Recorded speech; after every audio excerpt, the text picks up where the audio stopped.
Hi guys, welcome to my channel. आज मैं आप सबके साथ राजस्थान की स्पेशल लंच रेसिपी शेयर करने जा रही हूँ, जिसमें हम बना रहे हैं कोरमे का पराठा और उसी के साथ में रायता। इस टाइम जब घर में बहुत कम सब्जियाँ अवेलेबल होती है या बिल्कुल भी नहीं होती, तो आप उसमें ये रेसिपी ट्राई कर सकते हो, बहुत टेस्टी लगती है। तो चलिए स्टार्ट करते हैं। सबसे पहले हमें ये कोरमा चाहिए। आप देख सकते हो ये कुछ इस तरीके का होता है। ये ग्रीन मूंग को मिक्सर में क्रश करके, मार्केट में आपको आराम से ये मिल जाएगा, नहीं तो आप इसको घर पर भी मिक्सर में क्रश करके आराम से ऐसा बना सकते हो। हल्का सा आपको दरदरा रखना है, कुछ इस तरीके का इसका टेक्सचर होता है। अब हम इसे एक बर्तन में निकाल लेंगे। तो टोटल मैं यहाँ पे 1.5 कप कोरमा ले रही हूँ, आप देख सकते हो। और अब हम इसे 3 से 4 बार पानी से अच्छे से वॉश करेंगे, ऐसे मसलते हुए, ताकि जो भी इसका छिलका है, एक्स्ट्रा छिलका और जो या इस पर जो पॉलिश लगी हुई है, कलर लगी हुई है ना, वो निकल जाना चाहिए। तो अब हम इसे डिस्कार्ड करेंगे और वापस से इसे मसलते हुए 2 से 3 बार वॉश कर लेंगे, जब तक कि इसका पानी हल्का सा साफ़ नहीं दिखने लग जाता हमको, तो तब तक हम इसे वॉश कर लेंगे। और आप देख सकते हो मैंने इसे 3 से 4 बार अच्छे से वॉश कर लिया है। अब हम इसमें ये अच्छे से डूब जाए उतना पानी डालेंगे और 2 से 3 घंटे इसे हम भीगने देंगे, ताकि जब हम इसे रोटी में के साथ बनाए ना, तो वो कच्चा नहीं लगना चाहिए। तो 3 घंटे मैंने इसको भिगो दिया और आप देख सकते हो ये फूल के ऑलमोस्ट डबल हो चुका है। अब हम इसे वापस से वॉश करके इसका पूरा पानी निकाल देंगे और मैंने इसे एक बड़े बर्तन में निकाल लिया है। अब हमने 1.5 कप कोरमा लिया है, तो मैं इसमें टोटल 2 कप के करीब मैंने इसमें आटा डाला है। अब हम इसमें हरा धनिया, हरी मिर्ची और अदरक डालेंगे। उसी के साथ इसमें कुछ मसाले जाएंगे, जैसे कि लाल मिर्ची पाउडर, नमक। सारे इंग्रेडिएंट की लिस्ट आपको डिस्क्रिप्शन बॉक्स में मिल जाएगी, सो डिस्क्रिप्शन बॉक्स ज़रूर से चेक कर लेना। सौंफ, सिर्फ 3 ही मसाले इसमें जाते हैं, नमक, मिर्ची और सौंफ। और सारी चीज़ों को हम अच्छे से ऐसे मिक्स कर लेंगे। आप चाहे तो आटा यहाँ पे 1.5 कप में 1 कप आटा भी आप यहाँ पे डाल सकते हो। अब हम पानी की मदद से इसका आटा लगा लेंगे। तो इसका आटा गूंदने में आपको पानी कम लगेगा, तो आप बहुत ज़्यादा पानी एक साथ मत डाल देना, थोड़ा थोड़ा करके पानी डालना और इसका आटा लगा लेना। तो इसका आटा काफ़ी सॉफ्ट सा लगता है, एकदम हार्ड बिल्कुल भी यहाँ पे हमें इसका आटा नहीं लगाना है। आप देख सकते हो आटा हमने लगा लिया है, कुछ इस तरीके का इसका आटा लगा हुआ दिखता है। अब हम इसे कवर करके 1 घंटे के लिए रेस्ट होने देंगे, ताकि आटा जो है वो हमारा अच्छे से सेट हो जाए। उसके बाद हम पराठे बनाएंगे।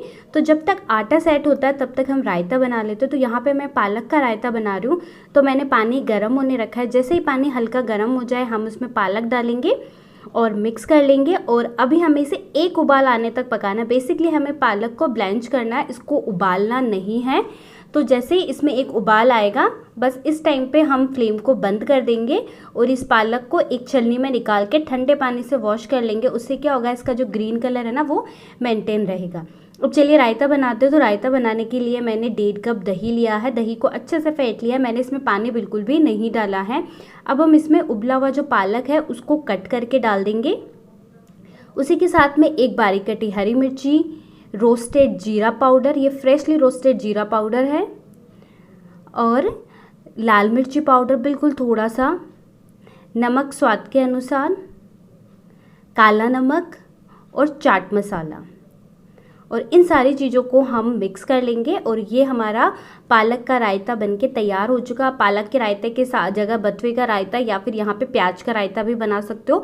तो जो भी सब्जी आपके पास अवेलेबल हो ना, खीरा, तो आप उसका रायता भी बना लीजिए। इस पराठे के साथ रायता बहुत अच्छे से जाता है।